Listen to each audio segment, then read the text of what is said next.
Dear students, this is Kaisar Nabi Malik and you are watching English with Kaisar sir. In today's class we are going to begin The Merchant of Venice written by William Shakespeare. But before that we need to go through the writer. As we know जो writer हैं William Shakespeare हैं हमारे play के, वो बहुत important माने जाते हैं. अगर हम बात करें 8th क्लास की, तो उसमें 8th क्लास के टेक्स्ट बुक में भी शेक्सपियर का एक प्ले है जूलियस सीजर. 9th क्लास में we have The Tempest and 10th class में we have Merchant of Venice. So without wasting time, let us discuss William Shakespeare. William Shakespeare जो है ये British poet, dramatist and actor माने जाते हैं 1564 to 1616. Okay, Shakespeare British poet हैं, dramatist हैं and actor माने जाते हैं. ब्रिटिश पोइट्री पोइट हम उसे कहते हैं जो पोइट्री लिखते हैं. What's poetry is a genre of literature in which जिसमें रिदम होता है, जिसमें राइम होते हैं and imagination to create emotions. और बात करें ड्रामेटिस्ट की, dramatist is somebody who writes dramas. Dramatist के लिए the second term is playwright. और प्ले राइट हो या ड्रामेटिस्ट हो, चाहे प्ले हो या ड्रामा हो. ड्रामा क्या होता है? ड्रामा रिटन वर्क होती है to be performed on the stage, यानी वो वर्क जो परफॉर्म की जाती है स्टेज पे. और ड्रामा लिखने वाले को या प्ले लिखने वाले को हम या तो प्ले राइट वर्ड यूज़ करते हैं या ड्रामेटिस्ट यूज़ करते हैं. Actor is somebody who acts on the stage. और शेक्सपियर पोइट हैं, ड्रामेटिस्ट एंड एक्टर हैं. और नेशनल पोइट ऑफ इंग्लैंड भी, नेशनल पोइट ऑफ इंग्लैंड कहा जाता है शेक्सपियर को, या द बार्ड ऑफ एवन और simply the bard which means the poet. The Bard of Avon. Avon Stratford is a place where he was born. तो Shakespeare British poet हैं, dramatist and actor हैं. National poet of England भी कहते हैं इसे, the bard of Avon या simply the bard which means the poet. और अब अगर हम बात करें मर्चेंट ऑफ वीन्स की, जो कि शेक्सपियर का एक प्ले है. लेकिन बिफोर दैट हमने कहा है शेक्सपियर एक पोइट है, यानी it means he has a contribution. इसका कंट्रीब्यूशन है when it comes to the poetry. And इसने 154 सोनेट्स लिखे हैं. सोनेट 14 लाइन्स सॉन्ग होता है.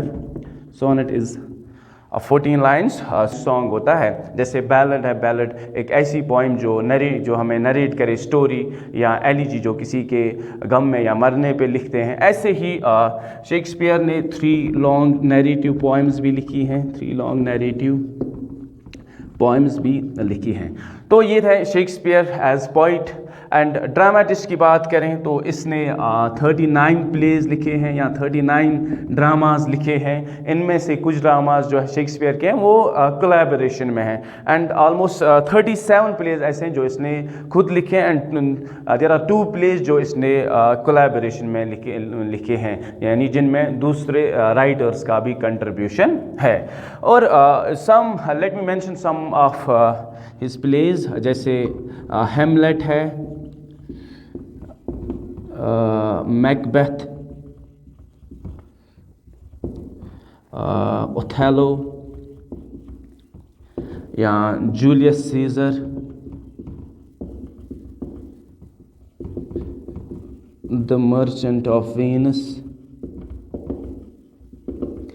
या टेम्पेस्ट है, या रोमियो जूलियट हैं. बहुत सारे प्लेज हैं. शेक्सपियर ने 39 प्लेज लिखे हैं. तो ये कुछ प्लेज मैंने मेंशन किए. उनमें से कुछ प्लेज जो शेक्सपियर ने ट्रेजेडीज लिखी हैं और कुछ प्लेज हैं वो कॉमेडीज हैं. And there are some plays that are tragic comedies. Now the question is what is tragedy and what's comedy या what's tragic comedy. But before that let me clear a point. जब आप 10th अगर हम बात करें 10th class की, जब आप अपनी जो टेक्स्ट बुक खोलते हैं, इंडेक्स पेज पे it's written abridged by Charles Lamb. Merchant of Venice आगे लिखा हुआ है abridged by Charles Lamb. Charles abridged यानी एब्रिज इज ये वो वर्ड होता है कि एब्रिज मीन्स शॉर्ट करना किसी भी. अगर हम शेक्सपियर का मर्चेंट ऑफ वीनस लें, वो प्ले बहुत बड़ा है. एंड इट्स नॉट पॉसिबल कि 10th क्लास का बच्चा ये इतना बड़ा प्ले पढ़े. तो चार्ल्स लैम्ब ने या उसकी सिस्टर मैरी लैम्ब ने शेक्सपियर के प्लेज को शॉर्ट किया, लेकिन प्लॉट जो जो है वो वहीं पे, स्टोरी वहीं पे है, स्टोरी यानी उन्होंने शॉर्ट किया, यानी सम सीन्स और we can say that some insignificant, या वी कैन से दैट कोई ऐसी कुछ ऐसे पॉइंट्स है जो उन्होंने कट किए एंड उस प्ले की स्टोरी वही रखी और शॉर्ट किया एंड उसे एब्रिज कहते हैं। तो मर्चेंट ऑफ वीनस जो है ये एक ट्रेजिक कॉमेडी है, या जूलियस सीजर जो आपके 8th स्टैंडर्ड में है वो ट्रेजिडी है, या the Tempest that's also tragic comedy. And बात कर लेते हैं एज यू लाइक इट जो शेक्सपियर का प्ले वो कॉमेडी है। Now the question is what's comedy. Comedy वो प्ले होता है जिसमें हैप्पी एंडिंग हो, जिसमें हैप्पी एंडिंग हो। और ट्रेजिडी सिंपल आप ऐसे याद रखोगे कि ट्रेजिडी वो प्ले होता है जिसमें प्रोटोगनिस्ट, यानी protagonist is the main character and antagonist होता है जो विलन, जिसका नेगेटिव रोल होता है, जिसमें प्रोटोगनिस्ट की डेथ हो, लास्ट में प्रोटोगनिस्ट की डेथ हो। हाँ, जैसे कि अगर हम एरिस्टोटल की बात करें तो उसने अपने प्ले में, उसने अपने बुक पोइटिक्स में डेफिनेशन दी है, it should arouse pity fear. वो फिलहाल 10th स्टैंडर्ड के बच्चे के लिए ये होना याद रखना ज़रूरी है कि ट्रेजिडी वो प्ले होता है जिसमें अल्टीमेटली क्या हो, यानी जिसमें लास्ट में मेन कैरेक्टर या प्रोटोगनिस्ट की डेथ हो। और रही बात ट्रेजिक कॉमेडी जो कि मर्चेंट ऑफ वीनस भी है। मर्चेंट ऑफ वीनस की बात करें तो ये एक ट्रेजिक कॉमेडी है। सो let me rub these things then we will discuss. Okay, so हमारा जो टॉपिक है वो मर्चेंट ऑफ वीनस है। As I said, Merchant of Venice की बात अगर हम करें, मर्चेंट ऑफ वीनस जो प्ले है ये ट्रेजिक कॉमेडी है। नाउ ट्रेजिक कॉमेडी किसे कहते हैं? ट्रेजिक कॉमेडी जिसमें ट्रेजिक एलिमेंट्स भी हो, जिसमें कॉमिक एलिमेंट्स भी हो, यानी जिसमें ट्रेजिक एलिमेंट्स भी हो और जिसमें कॉमिक एलिमेंट्स भी हो, लेकिन अल्टीमेटली क्या हो, हैप्पी एंडिंग हो। तो merchant of Venus tragic comedy है। या जो टेम्पेस्ट हमारा जो प्ले जो 9th क्लास में JK BOSE Board of School Education के सिलेबस में, वो भी क्या कहते हैं उसे, ट्रेजिक कॉमेडी है। So let us discuss the story line of merchant of Venus. उससे पहले हम कैरेक्टर्स को डिफाइन कर लेते हैं, या पहले हम डिस्कस कर लेते हैं कैरेक्टर्स को। फर्स्ट कैरेक्टर जो हमारा इसमें है वो है एंटोनियो, और हमारी स्टोरी का जो मर्चेंट है वो एंटोनियो है। हम यहाँ पे लिख लेते हैं प्रोटोगनिस्ट, यानी हमारी स्टोरी का जो प्रोटोगनिस्ट या जो हमारे टाइटल का मर्चेंट है वो एंटोनियो है। And by profession he is a merchant. Antonio का एक फ्रेंड है जिसका नाम है Bassanio. Bassanio friend of Antonio, okay. And Portia wealthy girl, simple भाषा में हम लिखते हैं, from Belmont. And then we have Shylock जो कि antagonist of our play है, and by profession he is a usurer. Usurer यानी a person who gives money on जो वो person who gives money on interest, वो इंसान जो पैसे इंटरेस्ट पे देता है। तो बात ये मेजर कैरेक्टर्स है। एंटोनियो है protagonist of our play, Bassanio है जो कि फ्रेंड ऑफ एंटोनियो है, and Portia a wealthy girl from Belmont, and Shylock जो है ये एंटोगनिस्ट है एंड यूजरर है बाय प्रोफेशन। ये अब क्या करता है, ये पैसे इंटरेस्ट पे। और भी बहुत सारे कैरेक्टर्स इसमें हैं जिनका ज़्यादा रोल नहीं है, बट माइनर कैरेक्टर्स हैं, जिनमें नरीसा भी आती है, जिसमें बलेरियो भी आता है, या बाल्थाज़र जो डिस्गाइज्ड करेगा, ये आइडेंटिटी है पोर्शिया की। सो स्टोरी लाइन पे आते हैं। हमारी जो स्टोरी है वो स्टार्ट होती है एंटोनियो से। एंटोनियो जो है ये मर्चेंट ऑफ वीन्स है, यानी वीन्स वीन्स जो है ये इटली में है। वीन्स एंटोनियो की बात करें, प्रोटोगनिस्ट है हमारे प्ले का and merchant of our story. So इसने अपनी जो भी इसके पास पैसे होते हैं, he has invested all his money, इसने अपने बिजनेस में लगाए होते हैं, और इसके जो शिप्स हैं वो अब्रॉड गए हुए होते हैं। So at the moment we know that he has nothing, इसके पास जो भी पैसे थे वो इसने मतलब वो इसने इन्वेस्ट किए हैं। एंड बात कर लेते हैं बेसेनियो की। बेसेनियो जो है जो कि फ्रेंड ऑफ एंटोनियो है, इसे जाना होता है to travel, he has to travel to Belmont to propose Portia. इसके लिए ही नीड्स इसके लिए इसे चाहिए होते हैं 3000 डिकेट्स, 3000 डिकेट्स, जो कि शेक्सपियर के टाइम पे इटली की करेंसी थी। ओके, लेकिन इसके पास कोई भी पैसा नहीं होता है, बेसेनियो के पास कोई भी पैसा नहीं होता है। एंड एंटोनियो जो है ये इसका दोस्त है, तो बेसेनियो अपने फ्रेंड के पास जाता है, एंटोनियो के पास, कि मुझे 3000 टिकट्स चाहिए to travel to Belmont. We know ये जो कैरेक्टर्स हैं, चाहे एंटोनियो की बात करें, बेसेनियो की बात करें या शेरलॉक की बात करें, ये वीन्स से बिलोंग करते हैं। पोर्शिया वो कैरेक्टर है जो बेलमोंट से है। एंड बेसेनियो को ट्रैवल करना होता है बेलमोंट टू प्रपोज पोर्शिया, इसके लिए इसे 3000 टिकट्स चाहिए। लेकिन ये अपने फ्रेंड के पास जाता है, एंटोनियो के पास, but Antonio has invested all his money in his business, तो उसके पास भी कोई पैसा नहीं होता है। अब बात आती है शेरलॉक की, जो हमारे स्टोरी का एंटागनिस्ट है एंड जो पैसे जो मनी लेंडर है, जो पैसे इंटरेस्ट पे देता है। लेकिन we have to keep in mind few things. जैसे एंटोनियो और शेरलॉक की बात करें, प्रोटोगनिस्ट और एंटागनिस्ट, इन दोनों के बीच ये क्रिश्चियन मर्चेंट है एंड ये ज्यू है। ये जो शेरलॉक है ये इसका जो रिलीजियस ज्यू है और वो क्रिश्चियन है। तो क्या होता है कि हमारी जो स्टोरी है ऑलरेडी शेरलॉक, अगर हम करेक्ट इंट्रोडक्शन ले शेरलॉक का, इसका जो कैरेक्टर है शेरलॉक ऑलरेडी नफरत करता है क्रिश्चियन से। क्यों? बिकॉज इसकी जो एक बेटी थी वो ऑलरेडी किसी क्रिश्चियन के साथ भाग गई थी, तो इसका ये already he hates Christian community. Antonio के साथ इसकी क्या दुश्मनी है? एंटोनियो भी लोगों की हेल्प करता है एंड ये भी लोगों को पैसे मतलब वी कैन से कि उधार देता है या पैसे इससे लोग लेते हैं, लेकिन एंटोनियो उनसे कोई भी इंटरेस्ट नहीं लेता है। लेकिन शेरलॉक की बात करें, शेरलॉक इंटरेस्ट पे पैसे लेता है, इसलिए शेरलॉक और एंटोनियो के बीच दुश्मनी है, दे आर एनिमीज। लेकिन अगर हम बात करें टेक्स्ट बुक की, हमारे टेक्स्ट बुक में इट इज मेंशन, जब भी ये दोनों मिलते हैं तो हमेशा जब ये मिले हैं इन दोनों ने आपस में एक दूसरे को अब्यूज किया है।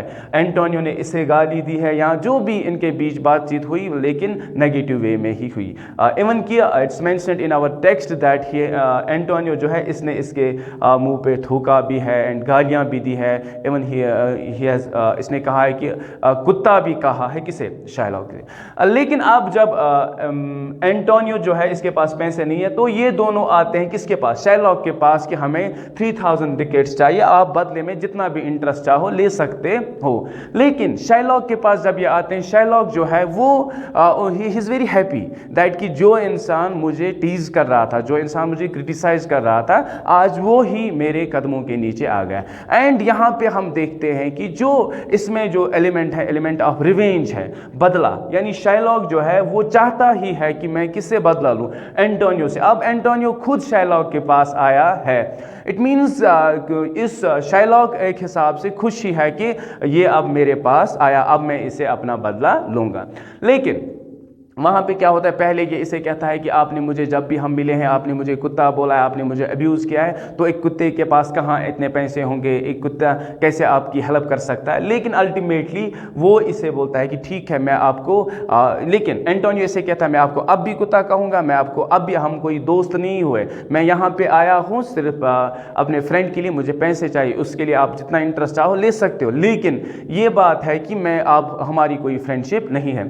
तो शेरलॉक क्या कहता है? शेरलॉक इसे कहता है कि मुझे कोई भी इंटरेस्ट आपसे नहीं लेना है, बट आप मेरे साथ कोर्ट चलिए, वहाँ पे मेरे साथ एक एग्रीमेंट, बॉन्ड एक साइन कीजिए, जिसमें पाउंड ऑफ फ्लैश जो है वो एग्रीमेंट में मेंशन हुआ कि मैं आपसे कोई भी पैसा उधार, मैं आपसे कोई भी इंटरेस्ट नहीं लूँगा, बट आपको क्या करना होगा, आपको जो ये अगर आपने टाइम पे मेरे पैसे नहीं चुकाए तो आपको पाउंड ऑफ फ्लैश अपनी बॉडी से देना होगा, अपनी बॉडी से पाउंड ऑफ फ्लैश देना होगा। असल में जो मेन मोटिव था या जो मकसद था शेरलॉक का ये बॉन्ड साइन कराने का, ये कि वो एंटोनियो से बदला लेना चाहता था। यानी ऑब्वियसली अगर हम किसी की बॉडी से पाउंड ऑफ फ्लैश काटेंगे तो वो मरेगा, यानी उसका वो वहीं पे उसकी डेथ हो जाएगी, वही इसका भी मकसद था।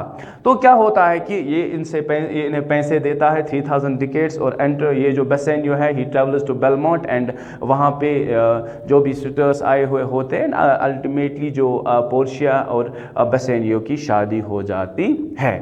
अब बेसेनियो अभी बेलमोंट में ही होता है कि इतने में एंटोनियो का जो शाइलॉक ने टाइम दिया था बॉन्ड का वो ख़त्म हो चुका था और एंटोनियो के जो शिप्स थे वो कहीं पे भी नहीं दिखे एंड वो गायब ही थे फ़िलहाल।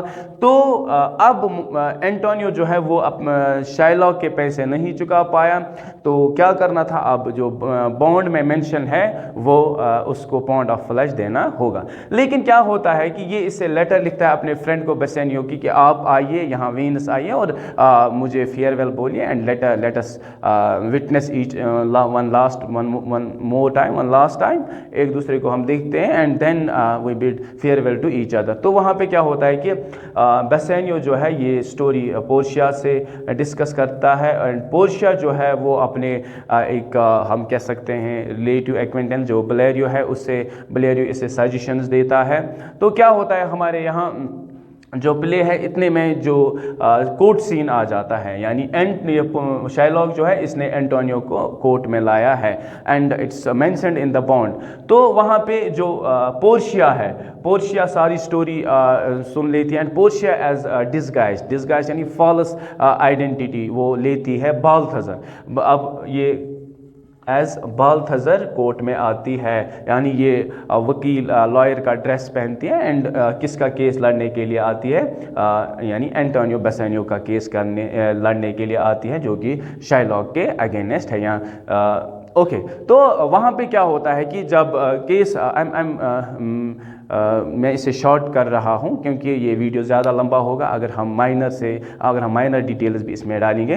तो शाइलॉक वहाँ पे पोर्शिया जो है ये जज से परमिशन लेती है, उसे एक लेटर दिखाती है जिसमें मेंशन था कि मैं खुद केस लड़ने के लिए नहीं आ सका, मेरे हेल्थ इश्यूज़ हैं, तो मैं चाहता हूँ पोर्शिया को यानी जो बाल्थज़र है इसको मेरे बदले केस की परमिशन दिया जाए। तो पोर्शिया स्टार्ट करती है अपना केस। ये इसके माइंड में ऑलरेडी स्ट्रेटजीज है, यानी एक स्ट्रेटजी ये भी है कि पहले इसे कोशिश करनी है, ये कन्विंस करने की कोशिश करती है शाइलॉक को कि एज मर्सी यानी आप इस पर रहम कीजिए, जो भी इसने बॉन्ड में मेंशन किया है, ये आपको जो आपने इसे पैसे दिया आप पैसों का interest low and let us finish the story.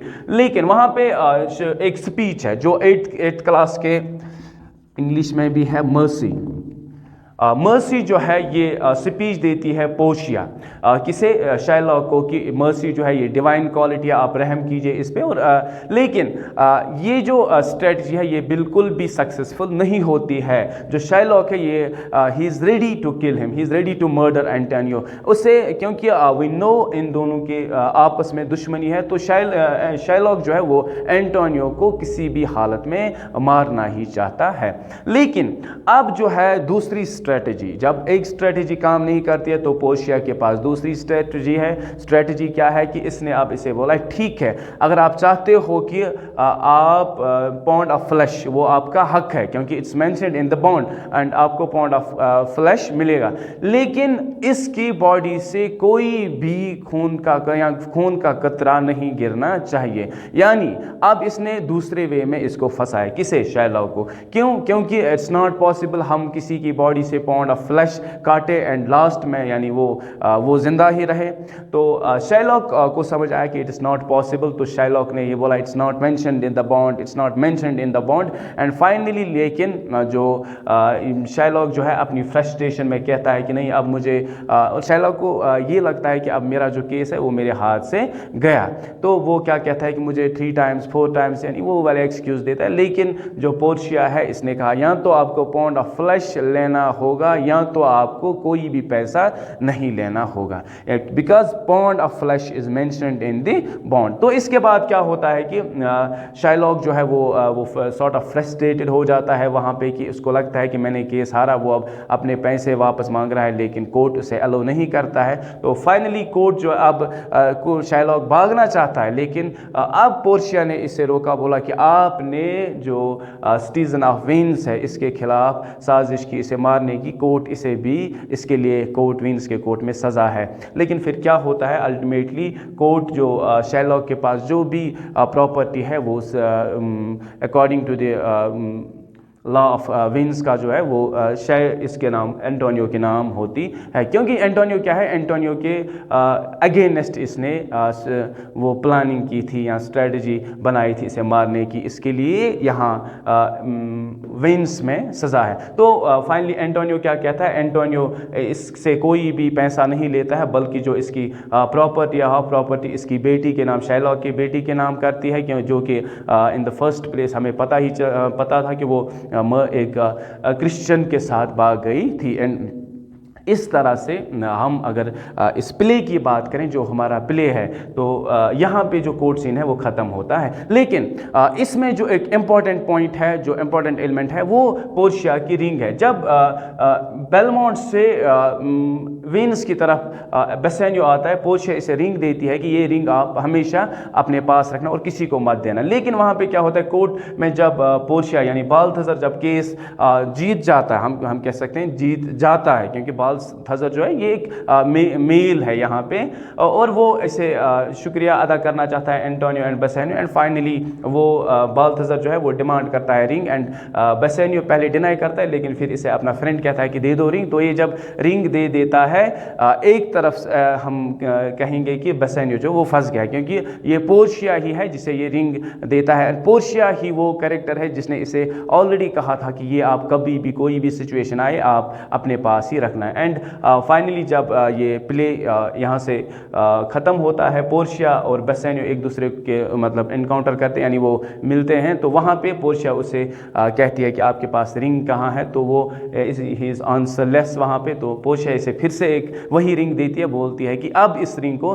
संभाल के रखना है, अब इस रिंग को यानी अब जैसे मैंने आपको पहले दी थी वैसे नहीं। And this is how this play ends with a positive note और विथ एक हैप्पी एंडिंग के साथ ये ख़त्म हो जाता है। तो इस प्ले को हम ट्रेजिक कॉमेडी कहते हैं, क्योंकि इसमें ऑलरेडी कुछ ट्रेजिक एलिमेंट्स भी थे, लेकिन अल्टीमेटली जो है हैप्पी एंडिंग हो जाती है। So this play is considered as the tragic comedy, या इसे रोमांस भी कहते हैं। ओके, तो यहाँ पे थीम्स की बात हम करें, इसमें थीम्स की अगर हम बात करें, theme of friendship, theme of friendship है, बिकॉज जो हम देखते हैं एंटोनियो एंड बेसेनियो के बीच, यानी फ्रेंडशिप, एग्जाम्पल ऑफ फ्रेंडशिप के एंटोनियो जो है वो अपनी फ्रेंड की वजह से ही प्रॉब्लम में फंस जाता है। तो यहाँ पे थीम ऑफ फ्रेंडशिप है, थीम ऑफ लव